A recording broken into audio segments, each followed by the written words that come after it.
சம்மதித்து எமது குறுங்கால அழைப்பை ஏற்று இங்கே வருகை தந்திருக்கக்கூடிய எமது நடுவராக இங்கே இருக்கக்கூடிய திருமதி வக்சலா சிவராசா, சூரிச் தமிழ் பள்ளியினுடைய முதல்வர் மற்றும் சைவ பணியாளர், இவருக்குரிய அந்த பொன்னாடையை போர்த்தி கௌரவிப்பதற்காக நமது நிர்வாக ஒன்றியத்தினுடைய செயலாளர் திரு மாணிக்க வாசகர் ரஜீவன் அவர்களை அன்போடு அழைக்கின்றேன்.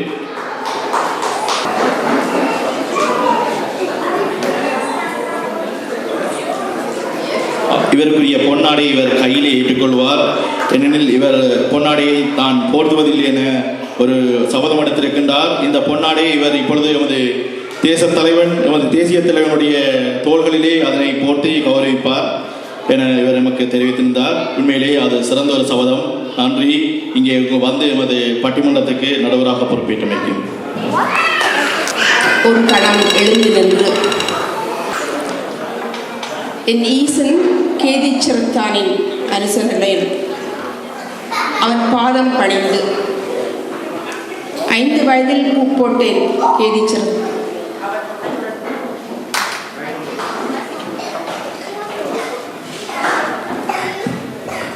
அவன் துணையுடன் தான் என் வாழ்க்கை பயணித்துக் கொண்டிருக்கின்றது. அதனைத் தொடர்ந்து விண்வெளியில் நட்சத்திரங்களாக மின்னிக் கொண்டிருக்கும் என் மாவீர செல்வங்களின் பாதம் பணிந்து தமிழ் பணி உனக்கு தேவை, உன்னால் தமிழ் பணி செய்ய முடியும் என்று என் அண்ணனின் வாக்கை நிறைவேற்றுவதற்காக நான் இங்கே வந்துள்ளேன். இன்று வரை ஒரு விரதம் எனக்கு தோளில் பெறும் பட்டாடைகள் மாவீர செல்வங்கள் எனக்கு கொடுத்தவை. அவற்றை நான் அணிவதில்லை.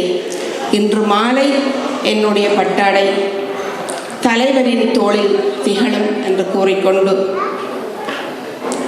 இங்கு வந்திருக்கும் அனைவருக்கும் முதல் வணக்கத்தை தெரிவித்துக் கொள்கின்றேன். இங்கே நாங்கள் 3 தலைமுறைகள் இருக்கின்றோம். சிறார்கள் அழகாக நிகழ்ச்சிகளை தொகுத்து வழங்கிக் கொண்டிருக்கின்றார்கள். அவர்களுக்கு என்னுடைய வாழ்த்துக்கள்.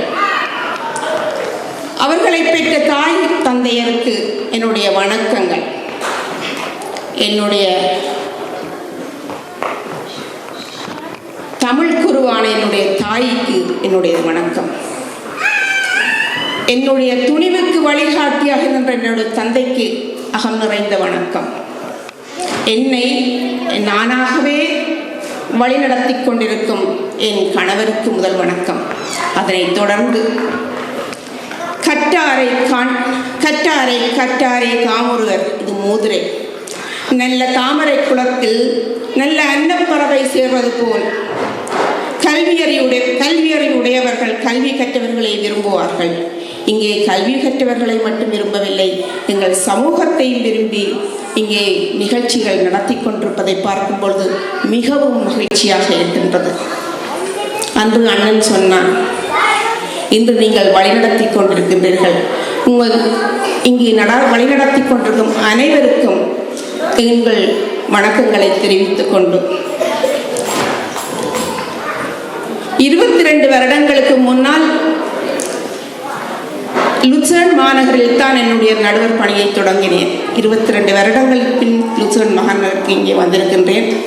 இந்த நகரத்திற்கும் என்னுடைய தலை தாழ்த்திய வணக்கம். எங்களை கைகோர்த்து கைநீட்டி அரவணைத்த சுவிஸ் நாட்டிற்கும் எங்கள் வணக்கம். இந்த வணக்கங்களோடு நாங்கள் இன்று எடுத்துக்கொண்ட தலைப்பு, வெளிநாட்டு வாழ்க்கையில் குடும்ப சுமையை அதிகம் சுமப்பது கணவனா மனைவியா? இந்த கணவனா மனைவியா குடும்பம் இவற்றை வழிநடத்துவதற்காக கணவன் தரப்பில் இருந்து வந்திருக்கின்றார் திரு கந்தவனம் சுரேஷ் அவர்கள். இவர் என்னுடைய சக பாடசாலை யாழ் பெட்டிக்ஸ் பாடசாலை அட்வான்ஸ் லெவல் படித்துவிட்டு புகலிடம் போற வந்த இடத்தில் அனைவருக்கும் வயிறார அன்னமுடும் இடும் பணியை மேற்கொள்ளும் சமையல் கலையை மேற்கொண்டிருப்பவர்.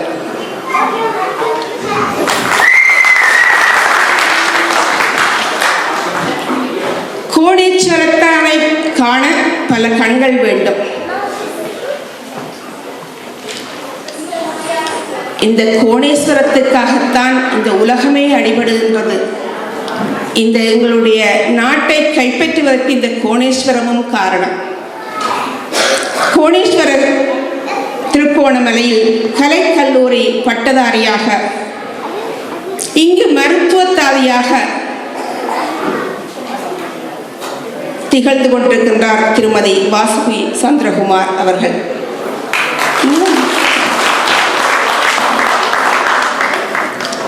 தொண்டமானாறு முருகனின் சந்நிதி. வருடத்தில் ஒரு முறை தொண்டமானாருக்கு சென்று வருவது எங்கள் குடும்ப வழக்கம். இன்று இங்கிருந்தே கண்களால் தரிசித்துக் கொண்டிருக்கின்றோம். தொண்டமானாற்று முருகனின் துணையுடன் திருமதி தீபாஞ்சலி உதயச்சந்திரன் அவர்கள் இங்கே வந்து 21 வருடங்களாக இங்கே வந்து வியாபாரத்துறையில் கடமையாற்றிக் கொண்டு இன்று எங்கள் பட்டிமன்றத்தில் முதலாக பேச வந்திருக்கின்றார். அவருக்கும் எங்களுடைய வணக்கங்கள். மனைவியா உள்ள மனைவிமார் எல்லாரும் எங்களிடம் பதில் சொல்லுங்கள் என்று கேட்டுக்கொண்டிருக்கின்றீர்கள். கொக்குவில் கோண்டாவில் பிறந்து கொக்குவில் இந்து கல்லூரியில் கலை கற்று இறுதியாக 8 வருடங்கள் தான் இங்கே புகலிடம் கோடி வந்துள்ளார். அவர் பார்த்தது பல, கேட்டது பல, நொந்தது பல. இருந்தாலும் மனைவிக்காக பேச வந்துள்ளார்.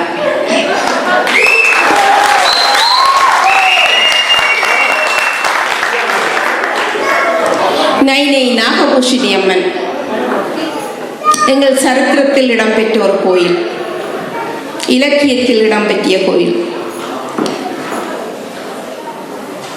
காண கண்கோடி வென்றிய கோயில். இந்த வருடம் சென்றும் கூட நாம் தரிசித்து வந்த ஒரு கோயில். அங்கிருந்து திருமதி செல்வசக்தி அஜந்தன் அவர்கள் இங்கே வந்திருக்கின்றார்.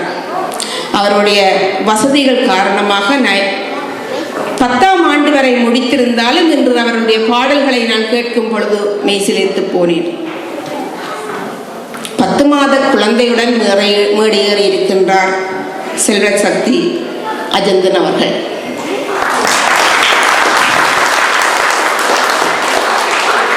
வன்னி பரப்பு மயிர் கூச்சறிகின்றதா?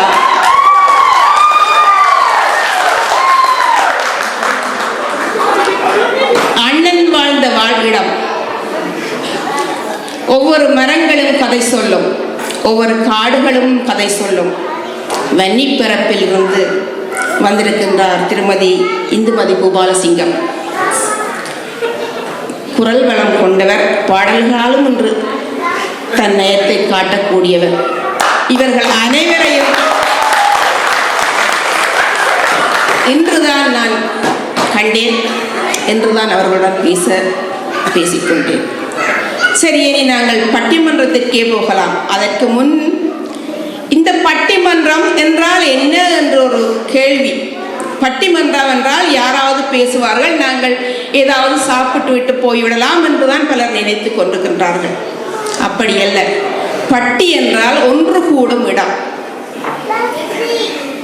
உலகத்திலேயே பல மொழிகள் இருக்கின்றன. 8 மொழிகள் எங்களுடைய இலக்கியங்கள், இலக்கணங்கள் எல்லாவற்றையும் அடக்கிய மொழிகள் இருக்கின்றன. ஆனால் தமிழ் மொழி மட்டும்தான் பட்டிமன்றம் ஒன்றை நடத்துகின்றது என்று திரு முனைவர் ஞானசம்பந்தர் ஐயா அவர்கள் கூறியிருக்கின்றார். பட்டிமன்றத்திலே ஒரு அழகான விடயம் என்னவென்றால், பல மொழிகள் இருக்கின்றன, நிகழ்ச்சிகள் நடக்கின்றன. அங்கே பாட்டும் கூத்தும் களியாட்டமாகத்தான் இருக்கும்.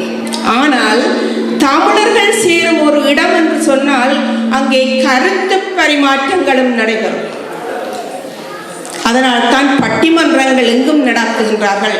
பட்டிமன்றத்தை அடுத்த வருடம் இளைஞர்கள் நடத்துவார்கள். செய்வார்கள் என்று நோக்குடன் இப்பொழுது குடும்ப சுமையை சுமப்பது கணவனா என்ற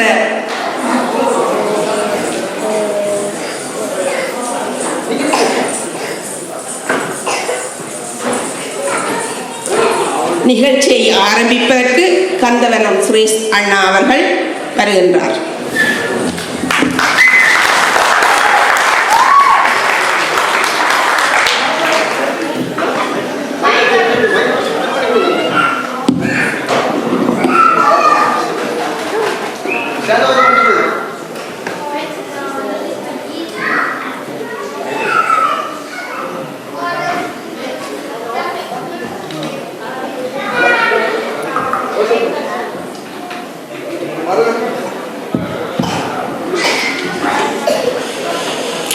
மரியாதைக்குரிய நடுவர் திருமதி வத்சலா சிவராஜன் அவர்களே, சிறப்பு விருந்தினராக வந்திருக்கும் நண்பர்களே மற்றும் மரியாதைக்குரிய நல்லுள்ளங்கள் அனைவருக்கும் சிறந்தாழ்ந்த வணக்கம்.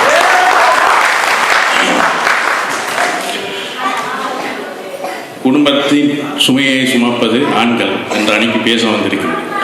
நாங்கள் பிறக்கும் போதே சுமையை சுமந்தோண்டு தான் வந்திருக்கோம் என்ற எங்களோட எலும்பில் ஒன்றை கொடுத்து போட்டு வந்திருக்கிறோம் என்ற அவையில் கூட்டிக் கொண்டு வரதுக்கு எங்களோட துணியாக கொண்டு வரதுக்கு பிறந்ததிலிருந்தே நாங்கள் சுமையை ஆரம்பிக்கிறோம்.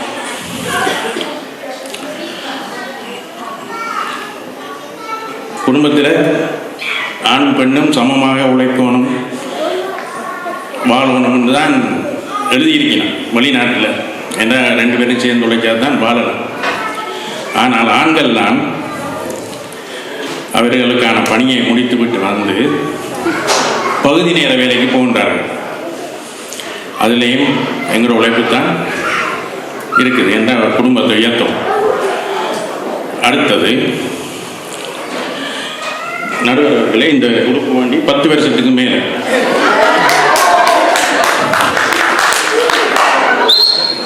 ஆனால் என்னோட வந்து மனைவி முன்ன நாள் தான் போய் உடுப்படுத்த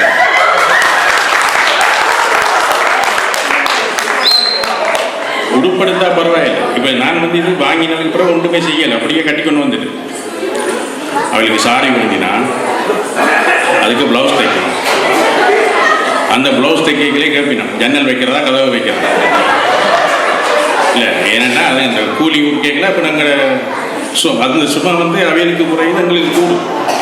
அந்த ஜன்னலில் குஞ்சம் கட்டணும், அப்புறம் கதவுக்கு தோரணம் கட்டணும். இப்படியெல்லாம் அவையில சிலவு குடிக்கொண்டு போய்க்கலங்கிறதான் பாருங்க சுமக்க வேண்டியிருக்கு. நாங்கள் அவைய சொல்லிக்கணும், நாங்களும் தானே வேலைக்கு போகிறோம். நீங்கள் வேலைக்கு போயிட்டு வந்து கால் நோது கை நோண்டு இருந்துவீங்க, இல்லை கேட்டா சொல்லி நாங்கள் சமைக்கிறோம். அதை விட கூட வேலை நாங்கள் செய்கிறோம். விடிய போய்க்க சொல்லிட்டு போயிங்க, அதை செய்ய செய்யணும். எல்லாத்தையும் செய்து வச்சா கூட அங்கே ஒரு குறை ஒன்று வேறு. நான் சொன்ன மாதிரி செய்யலையே, அங்கேயும் எங்கிற பாடம் தான். நாங்கள் தான் உழைக்கிறோம், மேலே குடும்பத்தை கொண்டு போகிறோம்.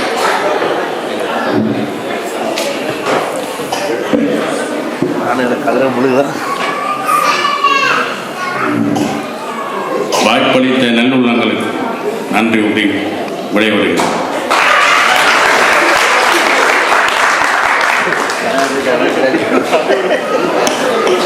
பத்து வருடமாக அவர் வேட்டி கட்டுவது உண்மைதான். அது வேட்டி என்றாலே வெள்ளையாகத்தான் இருக்க வேண்டும். இப்பொழுது நிறங்களிலும் வருகின்றது. அவர் நினைத்தால் வேண்டிக் கொள்ளலாம். அவருடைய மனைவி ஒரே சேலையுடன் ஒரே புடவையுடன் வந்தால் அவருக்குத்தான் கேவலம். ஜன்னல் வைப்பது தோரணம் கட்டுவது அது அவருடைய குடும்ப பிரச்சனை. அது நமக்கு தேவையில்லாத ஒரு பிரச்சனை.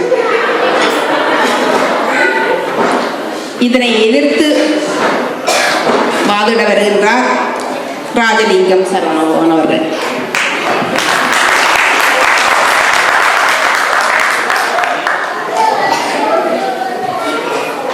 நடுவர் அவர்களுக்கும் மற்றும் என் எதிர்த்தரப்பு வாதர்களுக்கும் நமது சகமாக இருந்து வாதோடுவோம் நமது சகோதரிகளுக்கும் மற்றும் அனைவருக்கும் நன்கு வளர்ந்த மாலை வணக்கங்களை தெரிவித்துக் கொண்டு, இந்த பட்டிமன்றத்தின் தலைப்பானது வெளிநாட்டில் குடும்ப சுமைகளை சுமைப்பவர்கள் ஆண்களா பெண்களா? முதலில் சுமை என்றால் என்ன? ஒரு பாரம் எங்களால் முடியாத ஒரு விஷயம், ஒரு திட்டத்தை நாங்கள் சரியான இடத்துல சரியான இதில் சுமந்து சென்றது, சுமந்து கொண்டே சரியான முடிக்க வேணும், அதுதான் சுமை. இப்போ ஊரில் இருக்கிற பொம்பளைகள் எடுத்து பார்த்தீங்கன்னு சொன்னால், ஊரில் இருக்கிற பொம்பளைகள் பிள்ளைகள் பிறக்கும், பிள்ளைகள் 2-3 பிள்ளைகளை வச்சு பார்க்குறது, சமைக்கிறது, பிள்ளைகளோட உடுப்பு அவன் உடுப்புகளை துவைக்கிறது, கூட்டுறது, அழுறது, பெருசாக அவ்வளோ வேலை இருக்காது. அப்போ அங்கே இருக்கிற கணவன் மாதிரி வேலையை போட்டு பின்னேறம் பெறுவர், வந்தால் அவருக்கு சாப்பாடு சமையல் அவரை கவனிக்கிற அவ்வளவுதான், அவற்றையும் வேலை. பெருசாக ஊரில் இருக்கிற பொம்பளைகளுக்கு சுமை என்பது அந்த அளவுக்கு இல்லை. பெண்களுக்கு எவ்வளவு உடம்புக்கு சுமக்க முடியுமோ அந்த அளவு சுமைகள் அங்கே சுமக்கின்றார்கள். ஆனால் வெளிநாட்டில் அப்படி அல்ல. ஊரில் இருக்கிற பொம்பளைகள் போட்டியால் ஒற்ற காலில் நிற்பினான் காட்டினால் வெளிநாட்டு மாப்பிள்ளை தான் வேணுமெண்டு. இங்கே வெளிநாட்டு மாப்பிள்ளைன்னு சொல்லி போட்டு ஏனாண்டு பார்த்தால் வெளிநாட்டு மாப்பிள்ளையை கேட்கின வேண்டாம். எங்களோட பொம்பளை இங்கே இருக்கிற பொம்பளை இருக்கணும் எல்லாம் வருஷம் முழுக்க அப்படியே ஓடி திரிஞ்சு உழைச்சி 2 வேலையை அடித்து போட்டு கஷ்டப்பட்ட குடும்பத்தை பார்க்கணுமான்ட்டு 2 வேலையை அடிக்கணும், அடித்து போட்டு அப்படி அவங்க வேலை போனால் தெரியும் தானே, புளிஞ்சு போட்டு சக்கையை போடுற மாதிரி வெளியில் தள்ளி விடுவாங்க. பின்னேரம் பார்த்தா செத்த கோழி மாதிரி வருங்கண்ணா வந்துட்டு வருஷத்தில் 3 மாதம் 6 மாதத்தில் இப்படி ஒரு நிகழ்ச்சி கல்யாண சாமத்திய வீட்டில் வந்தோடனே அப்படி ஒரு செல்ஃபியை 4 செல்ஃபி 50-60 படம் எடுப்பினோம். அதில் 2 படத்தை எடுத்து ஃபேஸ்புக்கில் போடுறாரு. போட்டுட்டு அதை பார்க்குறாங்க. ஊரில் இருக்கிற பொம்பளையே நாங்கள் கட்ட போகிறோமான்னு சொல்லி போட்டு வலிக்கிட்டு இங்கே வந்தார். ஃப்ளைட்டு இங்கே விரைக ஏர்போர்ட்டில் மாப்பிள்ளை நிற்பேன். கொண்டில் என்ன மாதிரி கட்டையாக இருக்கும், எல்லாட்டி அண்ணைய மாதிரி மொட்டையாக இருக்கும், எல்லாட்டிக்கும் பட்டையாக தண்ணி அடித்து போட்டு பட்டையாக. அப்போ பெரும் சும்மா பெரும் ஆவலோட வர பொம்பளைகளுக்கு ஏமாற்றம் தான் முதல்ல இருக்கு. அப்போ அவங்க இங்கே சரியான போட்டு வந்தால் இதுக்கு முதல்ல இங்கே படியலோடான்னு இருப்பார் மாப்பிள்ளை. 4-5 படியல் சேர்ந்தான் ஒரு வீட்டில் இருப்பினா அதை நோமல் வளாமல். அதுக்கு பிறகு பொம்பளை வாரான்னு போட்டு தனி வீடு எடுப்பார், புதுசாக காரம் எடுப்பார். அதை விட அப்படி இப்படியான்ட்டு கொஞ்சம் செலவழித்து இங்கே தெரியும் தானே கரகன் காசு அது ரெண்டு எல்லாம் பார்க்கணும். பார்த்தால் கடன் பட்டுடுவார். அவற்றை வசதிக்கு மேலான எல்லாத்தையும் ஆசைக்கு காட்டணும் போட்டு கடன் பாட்டு போட்டு இருப்பார். கொஞ்ச நாள் போக 2-3 பிள்ளைய மெத்தோடனே அவாக்கும். அப்போ ஒழிச்சு தான் கடன்காரோட கதைப்பார். கொஞ்ச நாள் போனோடனே மனுஷிக்கு சரியாக தெரிஞ்சும் அப்பயா தெரிஞ்சும். அப்போ மனுஷி சொல்லுவா சரி இப்படி பிரச்சனை இருக்கணும்னா மனுஷி அப்போ தான் வேலைக்கு போவா. அப்போ சொல்லுவா நானும் இந்த பிரச்சனையால் முடிக்கணும்னு சொன்னால் நானும் வேலைக்கு போகணும் அப்படின்னு சொல்லி போட்டு வேலைக்கு போகிறேன். வேலைக்கு போக வழி கிடைக்க அவளுக்கு வேலைக்கு போக முதல் பிள்ளைகளை பார்க்க போகணும், பிள்ளைகள் உடுப்பு துவைக்கணும், வீட்டை கூட்டி அள்ளணும், சமைக்கணும், சாப்பாடை கொடுக்கணும். அப்படி எக்கச்சக்கமான வேலையை அளவாக இருக்கு. அதை விட இந்த வேலை வீட்டை மனுஷன் கடனை முடிக்கணும். மனுஷனே கடன்பட்ட கடன்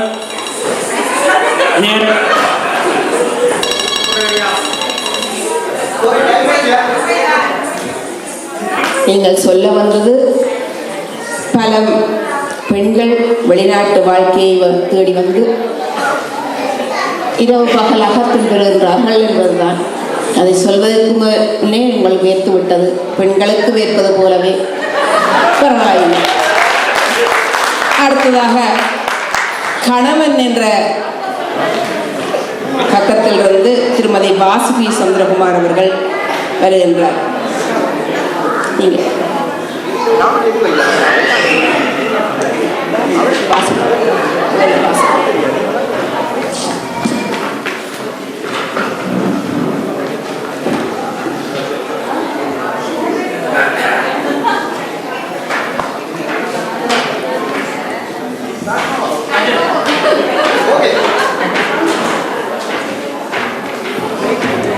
ஹலோ.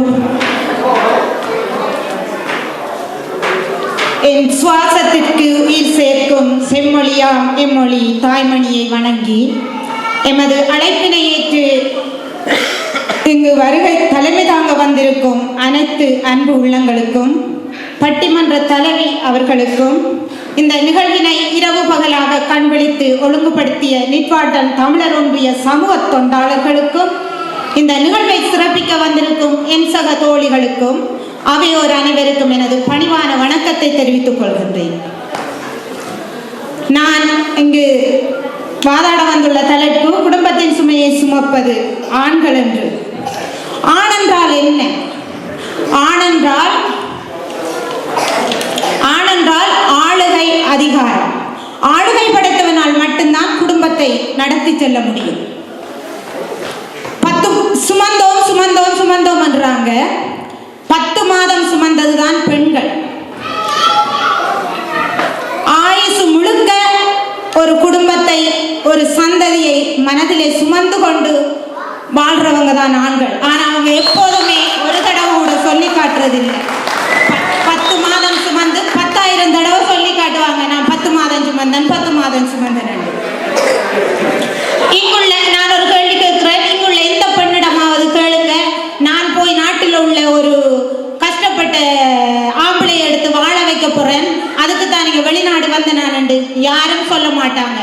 ஆம்பளை திரைக்கடல் ஓடியாவது திரவியம் தேட வேண்டும் என்று சொல்லி வெளிநாட்டுக்கு கடல் கடந்து வந்தது ஆண்கள் தான். ஏன் ஆண்கள் வந்தது? அந்த குடும்பத்தை வாழ வைக்கணும், நான் கற்ற மனைவியை வாழ வைக்கணும் என்று சொல்லி இங்க எடுக்கிறார். வெளிநாடு வந்தும் குடும்பத்தையும் மனைவியையும் எதிர்காலத்தையும் வாழ வைத்துக் கொண்டிருக்கிறது ஆண்கள் மட்டும்தான். ஆனா இங்குள்ள வெளிநாட்டு வாழ்க்கையில எந்த பெண், எந்த ஆணாவது தான் கடைசி சொல்ல போனா போடுற செருப்பு கூட தேயும் வரைக்கும் பாவிக்கிறது ஒரு ஆண் தான். அந்த செருப்பு வைக்கிற கபட்ல பார்த்தா தெரியும், பெண்களுக்கு ஃபங்க்ஷனுக்கு போடுற செருப்பு, மீண்டலுக்கு போட 4 செருப்பு, எதுக்கும் எல்லாத்துக்கும் டிசைனா கலரா இருக்கும். ஆனா ஆண்கள்கிட்ட கடைசி வரைக்கும் ஒரே ஒரு டின்னருக்கு போடணும், சொம்மருக்கு போடணும், 1-2 தான் இருக்கும். ஆனா இது அவங்களுக்கு தெரியும் பொருளாதாரத்தை கட்டி எழுப்புறது எப்படி என்று சொல்லி. இப்படிப்பட்ட ஆண்களால் மட்டும்தான் பொருளாதாரத்தை கட்டி எழுப்ப முடியும்.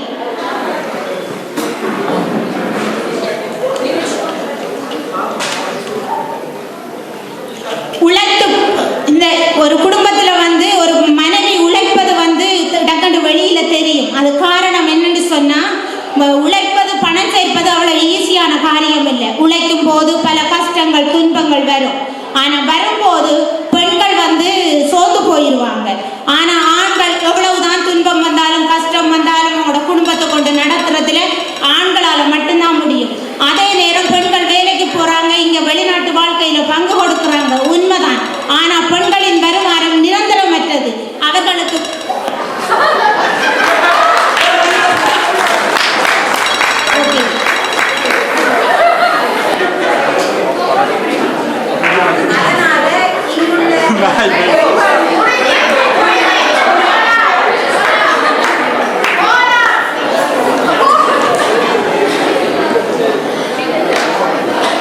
ஆண்கள் அனுதாபத்தை தோடுகின்றார்களா அல்லது குடும்ப சுமையை சுமக்கின்றார்களா என்பதுதான் இங்கே கேள்வி. அவர் வேட்டி என்றால் இவர் சப்பாத் என்றார். இரண்டும் இல்லை. குடும்பத்தின் சுமையை, குடும்பம் என்றால் 5 பிள்ளைகளா 4 பிள்ளைகளா அவர்களுடன் சேர்ந்து வாழும் வாழ்க்கையை சுமப்பதுதான் குடும்ப சுமை. உண்மையில்தான் ஆண்கள் பலர் தங்களை முறித்து வாழ்ந்து கொண்டிருக்கின்றார்கள். முடிவின்னு கூறும் பொழுதும் கூறுகின்றேன். அடுத்ததாக மனைவியின் பக்கத்தில் இருந்து திருமதி செல்வசக்தி அஜந்தன் அவர்கள்.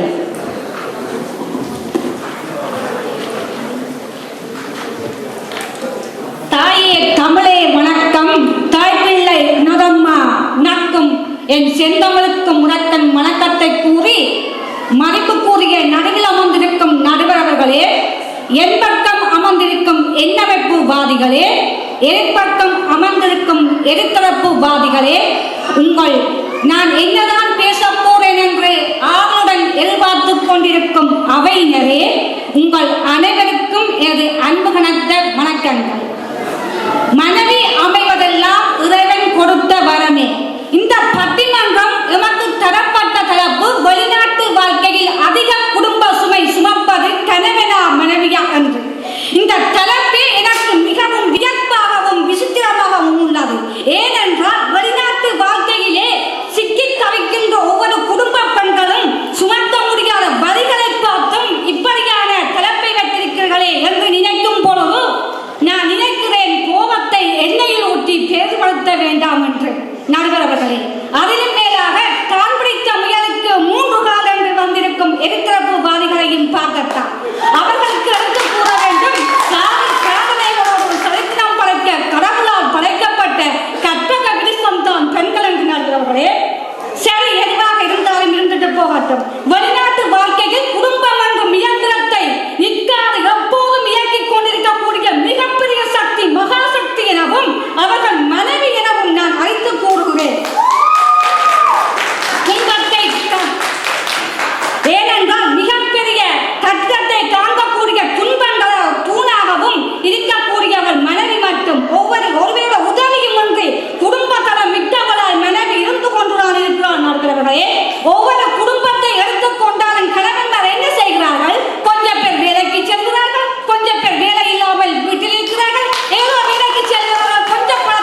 நேரம் முடியட்டும், நான் சொல்ல வந்ததை சொல்லியே தீருவேன் என்று ஒரு சக்தியாக புறப்பட்டு வந்துள்ளார். பெண்களுக்கு சக்தி என்ற பெயர் வந்ததற்கான காரணமே அந்த காலத்தில் வீட்டுக்குள்ளே தான் பெண் இருப்பாள். ஆனால் அவருடைய கண்ணசைவில் தான் வீடே நடக்கும்.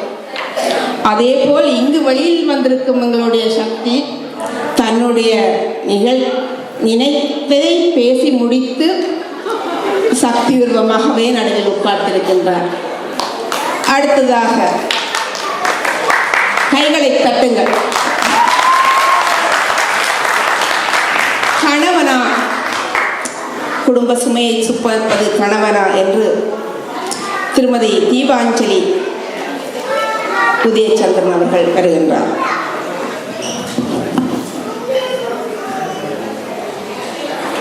தராசு முள்ளுப்போல் வீட்டிற்கும் நடுவரவிருக்கும், தராசு முள்ளையை நகர்த்தி பார்க்க வந்திருக்கும் எந்தரப்பு எதிர்த்தரப்புவாதிகளுக்கும் மற்றும் இங்கு கூடியிருக்கும் சபையோருக்கும் எனது முதற்கண் வணக்கம்.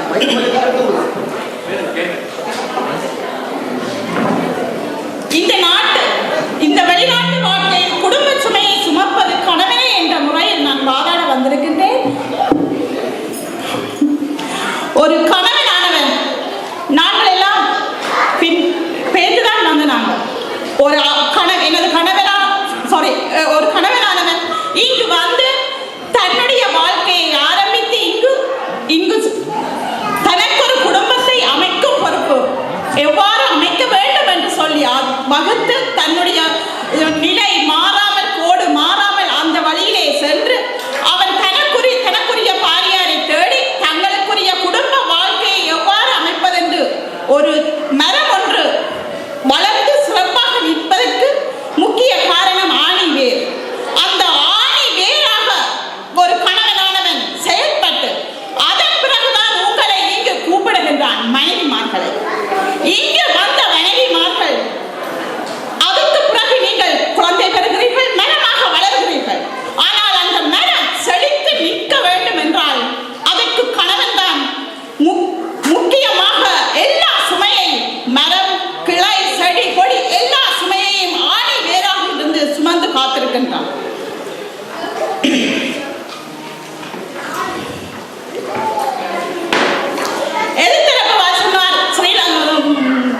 எதிர்த்தரப்பாணி தலைவர் கூறியிருந்தார், ஸ்ரீலங்காவிலிருந்து பெண்களை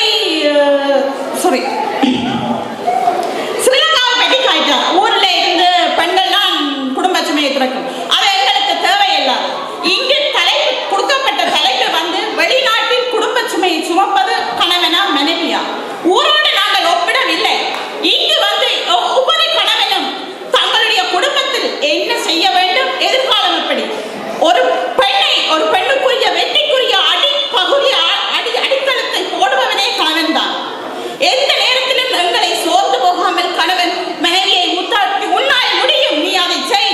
இன்று நான் ஒரு 4 அண்ணன் மகளுக்கு தனியொரு அடங்கிய பெண் பிள்ளைகளாக கடையில் சென்று தனியாக சென்று சாமான் வேண்ட முடியாத அளவில் நான் வளர்ந்த நான் இங்கு வந்து இந்த நாட்டு கலாச்சாரத்துடன் ஒரு வியாபாரத்தை தனியன் என்று செயல்படுத்துகிறேன் என்றால் அதற்கு எனக்கு முழு முற்று விழுதாக 100% உந்து சக்தியாக இருந்தது எனது கணவர். அப்ப இதுக்கு நான் எனது கணவருக்கு இந்த மொழியை நான் யூஸ் பண்ணி சொல்கின்றேன். எந்த ஒரு பெண்ணுடைய வெற்றிக்கு பின்னாலேயும் எந்த ஒரு பெண் குடும்ப சுமையை சுமக்கிறாளோ அவளுடைய குடும்பத்துக்காக கணவன் தான் முற்று விழுதாக நிற்கிறான் என்று கூறி விடைபெறுகின்றேன். நன்றி.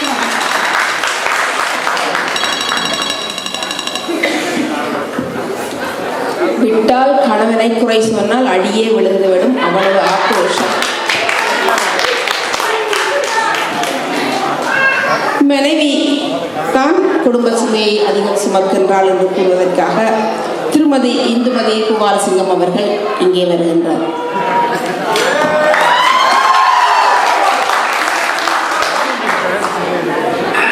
என்னை ஈர்த்தெடுத்த பெற்றோருக்கும், என்னை கல்வி கற்பித்த அனைத்து ஆசான்களுக்கும், இங்கு வந்திருக்கும் அனைத்து உறவுகளுக்கும், நடுவராக வந்திருக்கும் திருமதி வத்சலா சிவராஜா அவர்களுக்கும், எமது அழைப்பை ஏற்று இங்கு வந்திருக்கும் பிரதம விருந்தினர் அவர்களுக்கும் எனக்கு அனைத்து சகோதர சகோதரிகளுக்கும் முதற்கண் வணக்கம்.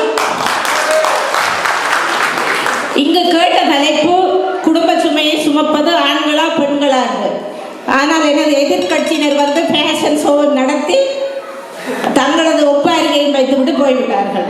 கேள்வி என்னவென்றால் குடும்ப சுமை. இந்த குடும்ப சுமையில் முதலாவதாக பிள்ளைகளின் கல்வி. அது தாய்மாரின் கையில் தான் தங்கியுள்ளது. கல்வி சேவையில் வந்திருப்பவர்களுக்கு தெரியும் எத்தனை தாய்மார் எத்தனை தகப்பன்மார் வந்திருப்பார்கள் பள்ளிக்கூடத்துக்கு பிள்ளையின் அளவிலாக. அந்த சுமை முழுதாக ஒரு தாய் ஒரு மனைவியின் கையில் தான் தங்கியுள்ளது. தகப்பன் வேலைக்கு போய்விட்டு வருவார். அவரின் உழைப்பு 100% இருக்கும், எங்களின் உழைப்பு 50% இருக்கும். அந்த நேரத்தில் அந்த சுமை எங்களின் தலையில் தான் வந்து விடுவது. எனது சகோதரி வாசிக்கு நான் சந்திச்சு எத்தனை நாள் இருக்கும்? எனக்கு 2 நிமிஷம் எத்தனை நாள்? ஜனவரி மாதம் 7ஆம் தேதி இங்கே ஒரு கொண்டாடுக்கு சந்திச்சப்பறம் இன்னைக்கு சந்திச்சிருக்கேன். காரணம், ஐயோ எனக்கு நேரம் இல்லையாக்கா, இன்னும் ஐயாக்கா நான் காணவே இல்லை, எனக்கு நேரம் இல்லை. காரணம் சுமை. வேலைக்கு போக வேண்டும், வீட்டு வேலை செய்ய வேண்டும், எல்லா வேலையும் செய்ய வேண்டும், சுமை சுமை. இன்றைக்கு காலம் எங்கட விட்டு நான் இங்கே பட்டிமன்றத்தில் படிக்கிறேன். அப்பா என்னத்தையோ காணையில் அமிர்தம் எழுது, மகன் என்னத்தையோ அம்மா எங்க வெளியனங்க இந்த சட்டியங்க. அந்த சுமை பெரிய ஒரு சுமை பெண்களுக்கு. குடும்பத்தில் உள்ள மனைவிமாருக்கு அது ஒரு பெரிய சுமை. விடிஞ்சா பொழுது விட தேடு தேடு தேடு என்னத்தை தேட முடியல. விடிஞ்சா பொழுது காணி. ஆனால் அதே பொருளை நாங்கள் கண்ணை மூடிக்கொண்டு வைத்தால் கையில் வந்து விடுவாங்க. அதையே நீங்க தேடி எடுக்கக்கூடாது. அந்த சுமையே எங்களுக்கு சுமத்துறீங்க. குடும்ப சுமை என்பது என்னை பொறுத்தவரை பிள்ளைகள் தான் பெரிய சுமை. பிள்ளைகளை நேர்வழியில் கொண்டு வருவது. கணவர்கள் பிரச்சனை இல்லை, அவர்கள் தங்கள் தேவைகளை தாங்களே பார்த்துக் கொள்கிறார்கள். பிள்ளைகளின் தேவைகளை சுமப்பது ஒவ்வொரு தாய்க்கும் ஒரு பெரிய சுமையாகவே இங்கே இருக்கின்றது. இங்கு எனது அனைத்து சகோதரர்களை நான் குறையாக கதைக்கவே இல்லை. ஏனென்றால் அவர்களின் வழி வேறு, அவர்களின் போக்கு வேறு. இங்கு உள்ள அனைத்து தாய்மாரும் யாராவது நீங்கள் ஒருத்தராவது உங்கள் மனச்சாட்சியத்தோடு சொல்லுங்கள் பார்க்கலாம். நாங்கள் குடும்பத்துக்காக ஒன்றும் செய்யவில்லை என்று. பணத்தில் பாதி நாங்கள் சுமக்கிறோம், வருமானத்தில் பாதி நாங்கள் சுமக்கிறோம். காரணம், கணவரின் குடும்பத்தை சுமப்பதற்காக நாங்கள் வேலைக்கு சென்று அந்த சுமையை நாங்கள் சுமக்கின்றோம். இதை யாராவது இல்லை என்று ஒத்துக்கொண்டால்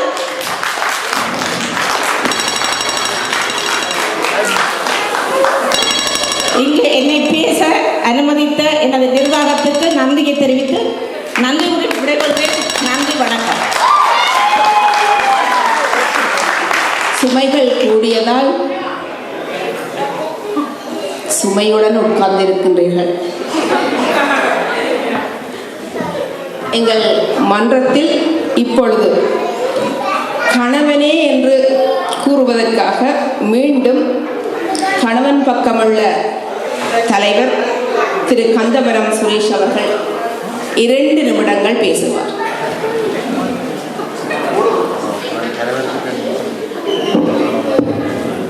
மீண்டும் அனைவருக்கும் வணக்கம்.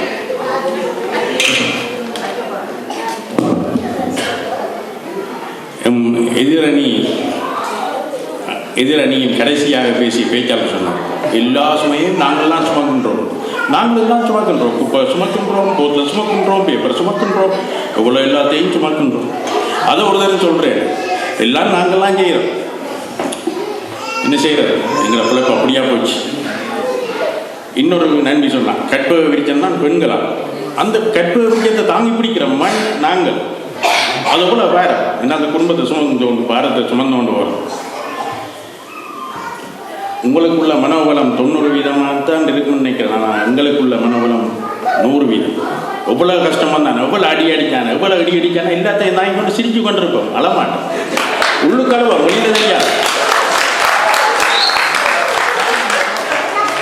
இன்னொரு ஆள் சொன்னார், இலங்கையில் பெண் எடுத்து இங்கே உணர்ந்து கார் ஏர்போர்ட்டில் போயிட்டு கார் கொடுத்து அதை எடுத்து அவர் சொன்ன வேலை. ஆனால் அதை நான் எதிராக கதைக்கிறேன். அந்த அவர் கார் எடுத்த காசு அவர் தான் கட்டணும், மாமில்லை நாங்கள் தான். அது அங்கேயும் எங்களுக்கு தாங்குமே. ஓசியில் பெண் எடுக்கலாம், எல்லாம் செலவழிக்கணும், அங்கேயும் காசு தான்.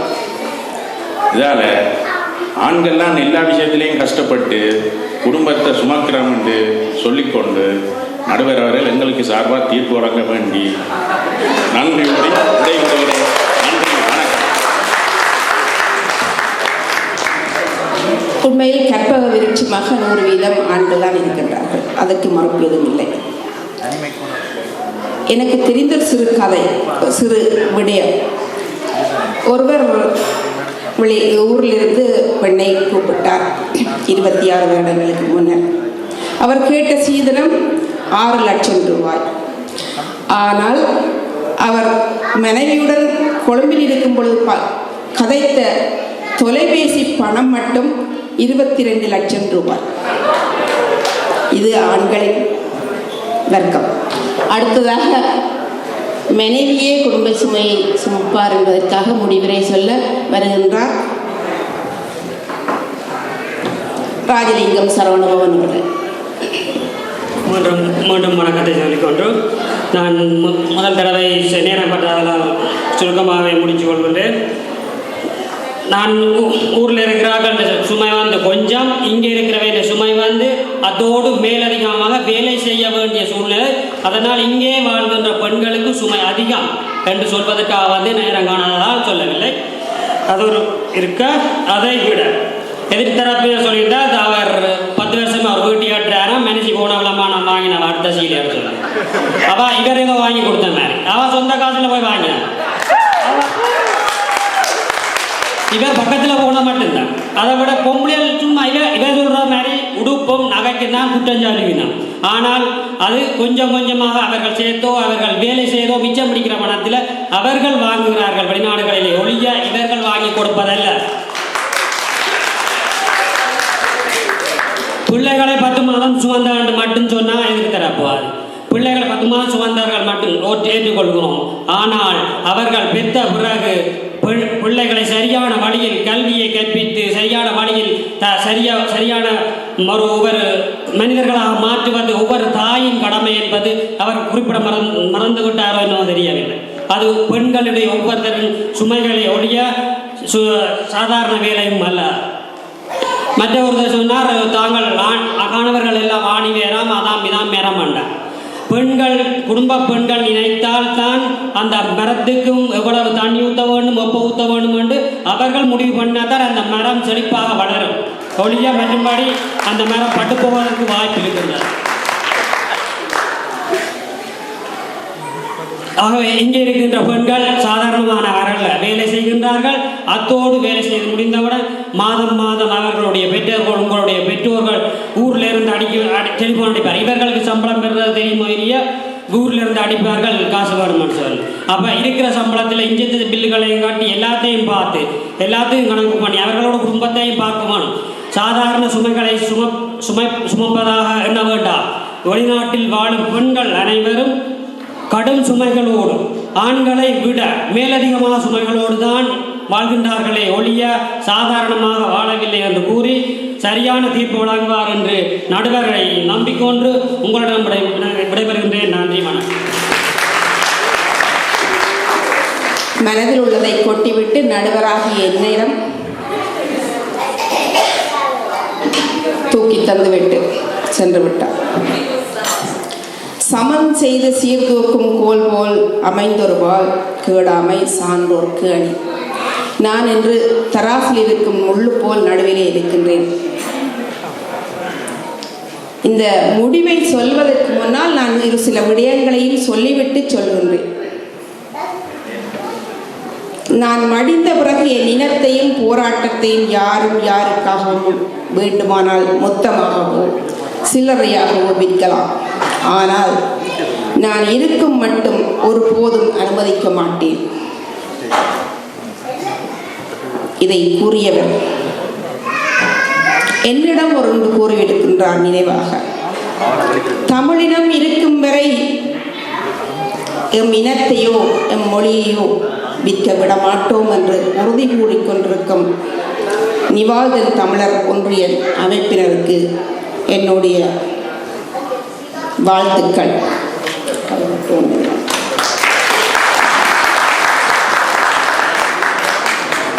நம்பிக்கை பிறக்கின்றது. ஒரு குக்கிராமத்தில் மலைகளுக்கு நடுவே குறிஞ்சியின் நடுவே இருந்து கொண்டு தமிழை வளர்த்துக் கொண்டிருக்கின்றீர்கள்.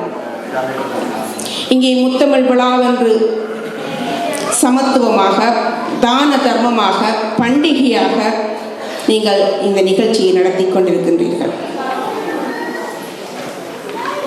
பண்டிகைகள் இருக்கும்போதுதான் உலகத்திலேயே நிலா காலமாக இருக்கும். வானம் கூட வசம் இருந்தது என்று கூறியதும் என் அண்ணன் தான்.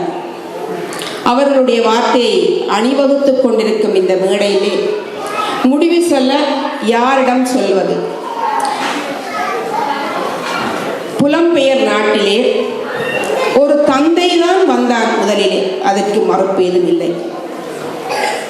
அவர்கள் பணம் சம்பாதித்தார்கள், குடும்பத்தை பார்த்தார்கள், மனைவியை கூப்பிட்டார்கள், குழந்தை குட்டிகளை பெற்றுக் கொண்டார்கள். அதில் எந்த ஒரு மாற்று கருத்தும் இல்லை. ஆனால் வந்தவளோ வீட்டின் வசம்தான் இருப்பேன் என்று அடம் பிடிக்காமல் தன் வீடு பேர் பார்த்து, தன் குழந்தை பார்த்து, தன்னுடைய கணவனின் தோளில் இருக்கும் சுமையையும் பாதி பார்த்து கொண்டிருக்கின்றார்கள். இங்கே அவர்களுக்கு என்னுடைய வாழ்த்துக்கள். ஒரு சில குடும்பங்கள் இரண்டும் ஒரு மயமாக்கப்பட்ட விடயத்தில் இருக்கின்றார்கள். இப்போ நான் இங்கு சொன்னால் இங்கே கோபம் வரும், இங்கே பதில் சொன்னால் அங்கே கோபம் வரும். உண்மையில் இங்கே தாய் வழிதான் குடும்ப சுமையை அதிகமாக சுமந்து கொண்டிருக்கின்றது. சில பெண்கள் 2 வேலைக்கும் செல்கின்றார்கள், குடும்பத்தையும் பார்க்கின்றார்கள். தமிழ் மொழி கற்பிக்கின்ற பிள்ளைகளை கூட்டிக் கொண்டு வருகின்றார்கள். அதைவிட பல பாடசாலைகளுக்கு கூட்டிக் கொண்டு ஒவ்வொரு மொழிக்காக கூட்டிக் கொண்டு ஓடி திரிகின்றார்கள். அதில் எந்த ஒரு மாற்று கருத்தும் இல்லை. அதே சமயத்தில் எங்களுடைய தந்தை வழி இருக்கின்றதே, அவர்களும் தாய் வழிக்கு சளைத்தவர்கள் அல்ல. பல குடும்பங்களில் தந்தையே குடும்பத்தை வழிநடத்தி கொண்டிருக்கின்றார்கள். இங்கே நான் சொல்லும் முடிவு என்னவென்று நீங்கள் நினைப்பீர்களா இருந்தால், தாய் வழி வெல்கின்றது, தந்தை வழி, தாயாக இருக்கும் தந்தை வழி தாய் வழியுடன் சேர்ந்து வெல்கின்றது என்று கூறி என்னுடைய முடிவை முடித்துக் கொள்கிறேன்.